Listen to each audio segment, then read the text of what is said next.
kita akan memulai ibadah. Pada hari ini Cici undang semua untuk bangkit berdiri, ambil sikap siap, kita mau beribadah kepada Tuhan. Mari kita angkat satu buah pujian, cari dahulu kerajaan Allah.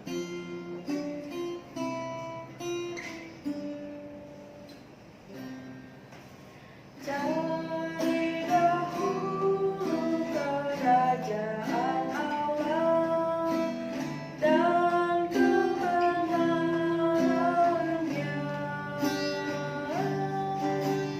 dan semua itu ditambahkan padamu. Haleluya, haleluya.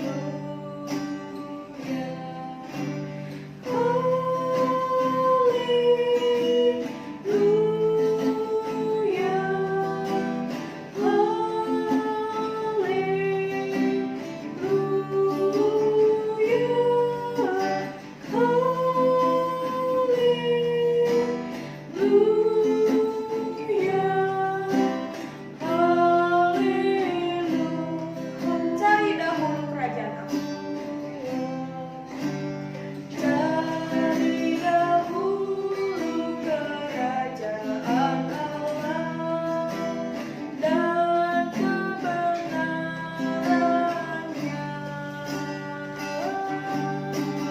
dan semua itu ditambahkan padamu. Haleluya, haleluya.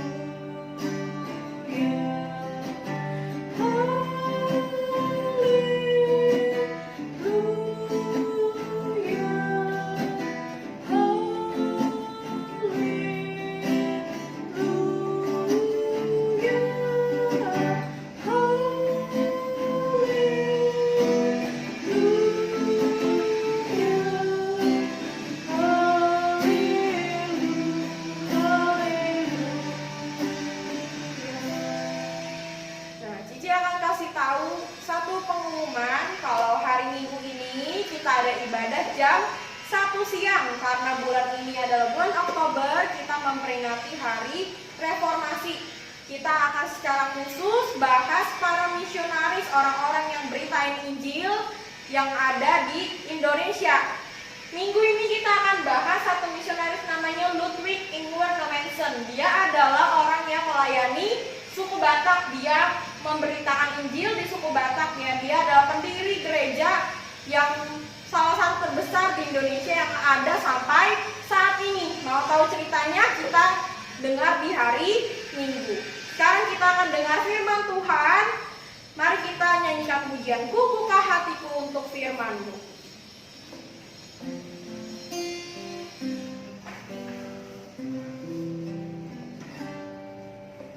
Ku buka hatiku untuk firman-Mu.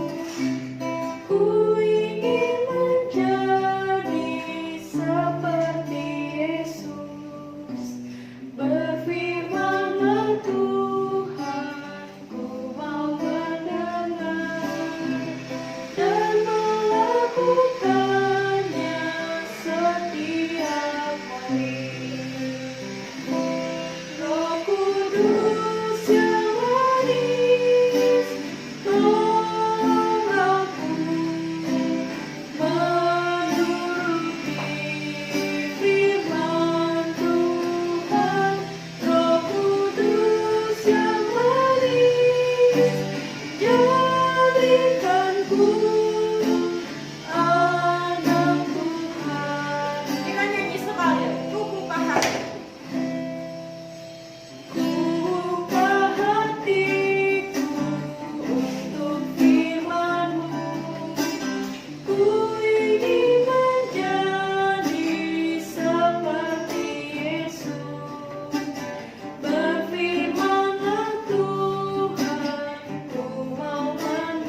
Bapa kami yang di surga, kami bersyukur kalau kami boleh memakai waktu kami untuk beribadah kepada Tuhan, bersekutu di dalam Tuhan.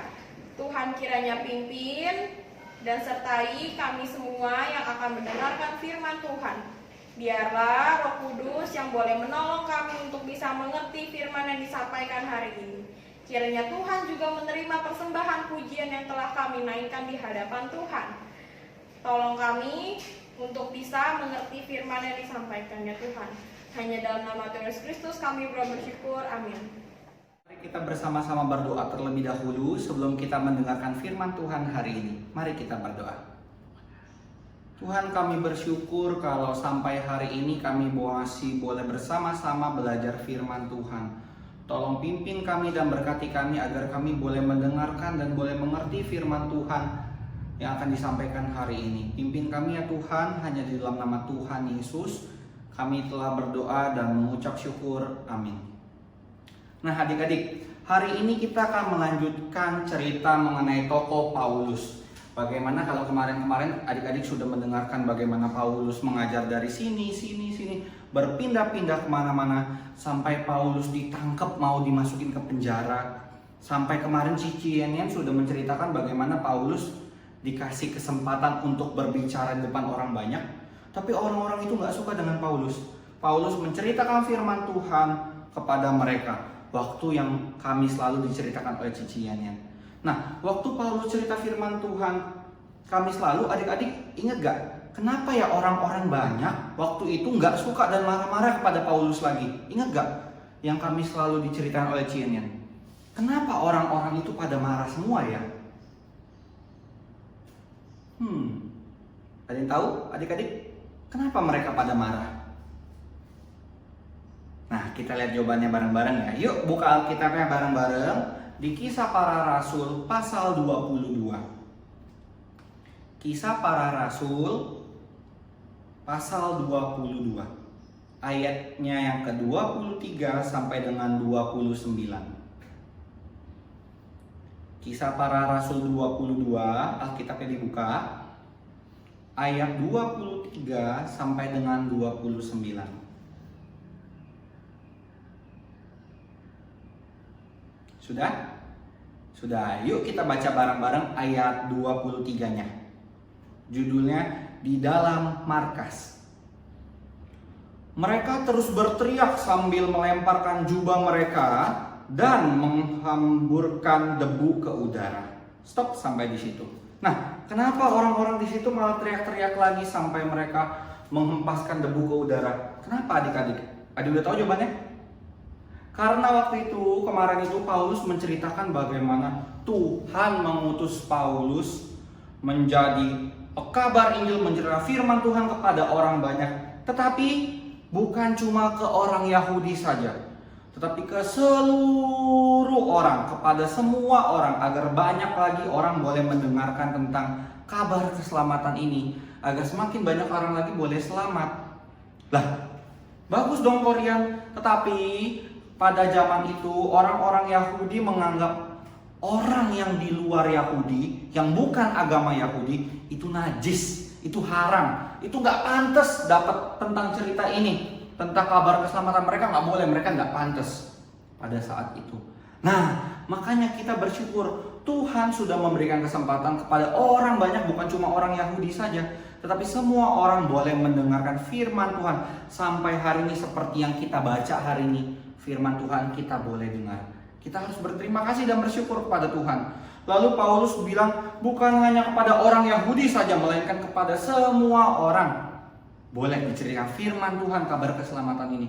Lalu yang kami selalu yang diceritain, orang-orang setelah mendengar itu, orang-orang Yahudi nggak suka sama Paulus, mau lemparin Paulus pakai batu lalu menghembuskannya, karena mereka pikir orang seperti Paulus ini nggak layak nih, dia sesat nih, dia nggak benar nih kata-kata mereka. Lalu para perwira sama kepala penjaganya suruh panggil Paulus, bawa masuk. Karena orang-orang di situ sudah rusuh, sudah mulai lempar batu, udah ada kerusuhan pada waktu itu. Nah, waktu dibawa masuk, apa yang terjadi? Yuk kita baca bareng lagi. Tadi ayat 23 Sekarang ayat 24. Ayat 24. Karena itu, kepala pasukan memberi perintah untuk membawa Paulus ke markas dan menyuruh memeriksa dan menyesah dia, supaya dapat diketahui apa sebabnya orang banyak itu berteriak-teriak sedemikian terhadap dia.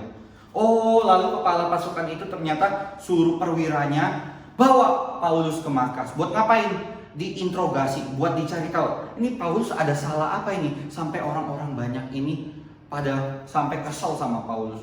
Lalu dibawa masuk, selain diinterogasi, selain ditanya-tanya, cara orang pada zaman itu perwira-perwiranya adalah dengan cara menyiksa mereka.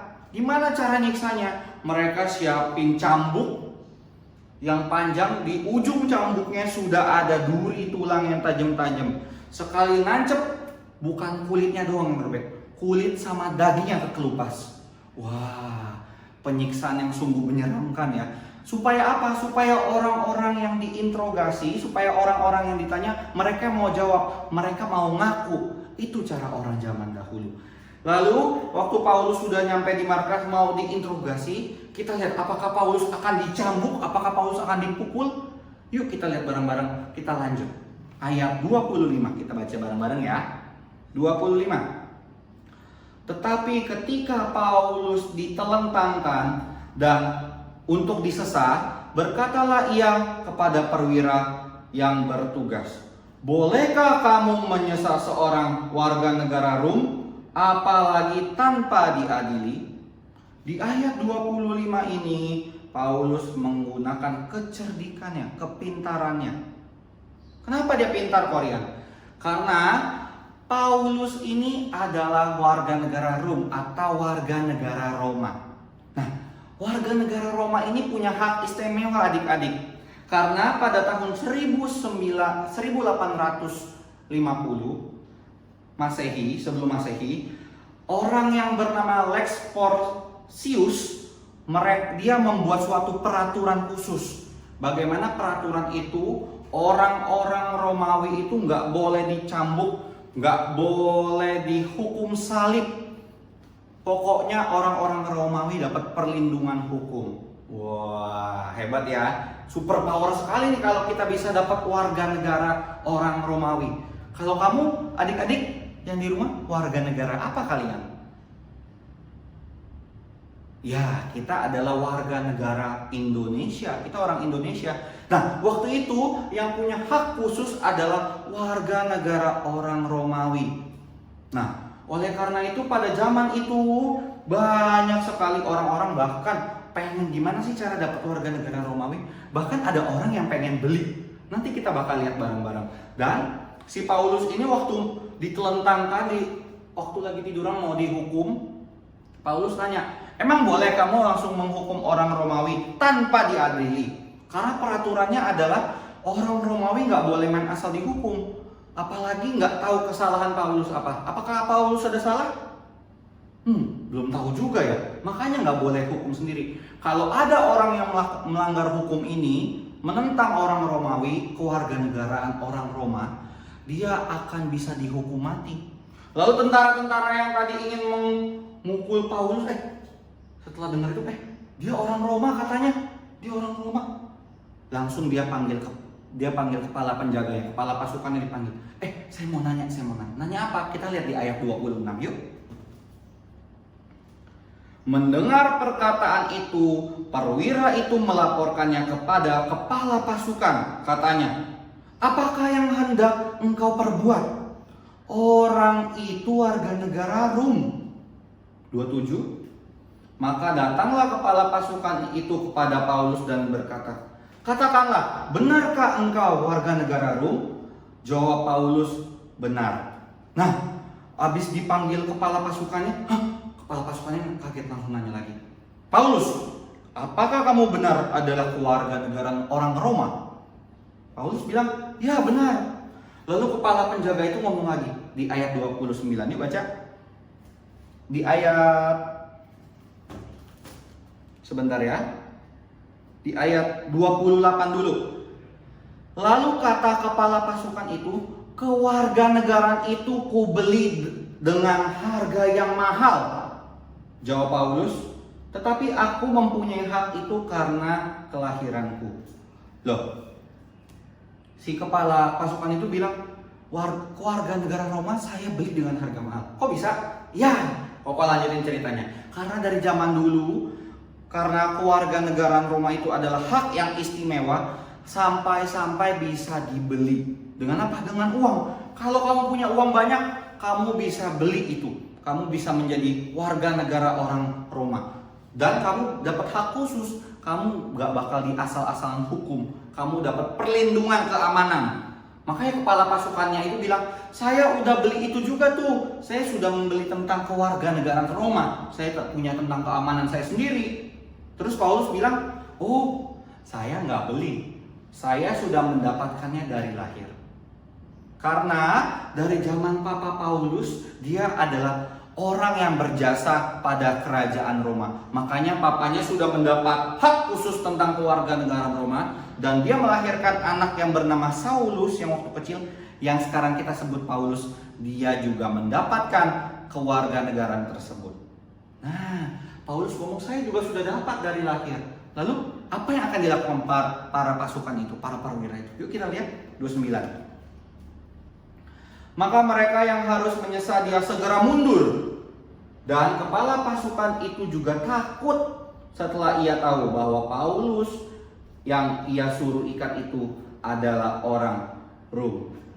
Dan setelah mereka tahu, mereka nggak berani main asal pukul, asal tanya dia, kenapa kamu bisa dihukum? Karena menurut peraturan, Paulus harus dibawa kepada mahkamah agama atau kepada pengadilan. Karena di pengadilan itu bakal ditanya-tanya, kenapa orang-orang gak suka sama kamu? Kenapa kamu bisa ditangkap? Kenapa orang-orang bisa dihukum kamu? Dan Paulus nanti punya hak untuk bercerita bagaimana Paulus menceritakan firman Tuhan.